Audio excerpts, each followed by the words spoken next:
आज के दिन सुपरमैन और मालिक जैसी बहुत बड़ी बड़ी फिल्में थिएटर में रिलीज हुई है और कुछ फिल्में ओटीटी में रिलीज हुई है। उनमें से एक फिल्म है नारी बट्टा जो सोनी लिव में रिलीज हुई है। मैं पर्सनली सजेस्ट करता हूं कि आपको ये फिल्म एक बार जरूर देखनी चाहिए और क्यों देखनी चाहिए आओ डिटेल में बताता हूं। कहानी विर्गिस नाम के एक लड़के से शुरू होती है जो फिलहाल बेरोजगार है। उसे कुछ छोटी मोटी नौकरी मिली है लेकिन उसका कहना है कि वो ऐसी छोटी मोटी जॉब नहीं करेगा, लेकिन घर में माँ के ताने और बाहर गर्लफ्रेंड के ओपिनियन को सुनने के बाद वो डिसाइड करता है कि वो अब जॉब करेगा। तब उसे एक पुलिस कांस्टेबल की नौकरी मिलती है। जब वो पुलिस कांस्टेबल की नौकरी में ज्वाइन करता है तो कुछ दिनों में ही वो कुछ गलतियां करता है और पनिशमेंट में उसे एक रिमोट ट्राइबल एरिया में भेजा जाता है जहां कुछ दिनों से कुछ ट्राइबल लोग जमीन के लिए गवर्नमेंट के अगेंस्ट प्रोटेस्ट कर रहे हैं। प्रोटेस्ट एरिया में कुछ दिन रहने के बाद वो कुछ अनयूजुअल चीजें नोटिस करता है जब एक पुलिस ऑफिसर जंगल में खो जाता है और कुछ दिन बाद जंगल में उसकी लाश मिलती है।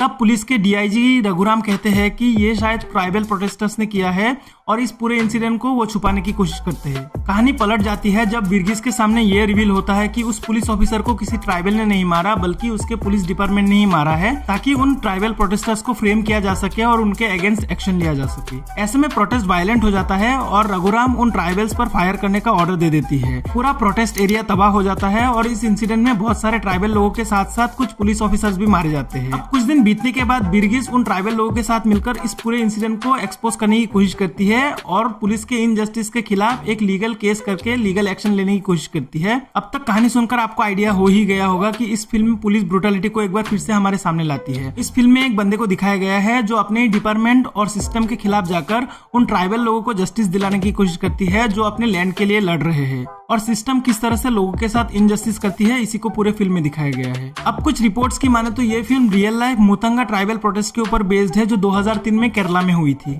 अब इस फिल्म को सिनेमा के प्रोस्पेक्टिव से देखा जाए तो ये फिल्म काफी सीरियस है और बिना किसी नॉनसेंस सीन्स के डायरेक्टली उस इंसिडेंट पर फोकस करती है जो ये फिल्म लोगों को दिखाना चाहती है। फिल्म का ड्यूरेशन 2 घंटे 15 मिनट का है और फिल्म काफी फास्ट पेज में चलती है। वैसे तो ये फिल्म कुछ महीने पहले ही थिएटर में रिलीज हुई थी, तब बहुत सारे लोगों को इस फिल्म के बारे में पता नहीं चला था। अब ये फिल्म सोनी लिव में रिलीज हुई है और आपको इस फिल्म को मिस नहीं करना चाहिए। ओवरऑल फिल्म काफी सीरियस है और पावरफुल है जो एक रियल लाइफ इंसिडेंट को बिना किसी छेड़खानी के हमारे सामने रखती है।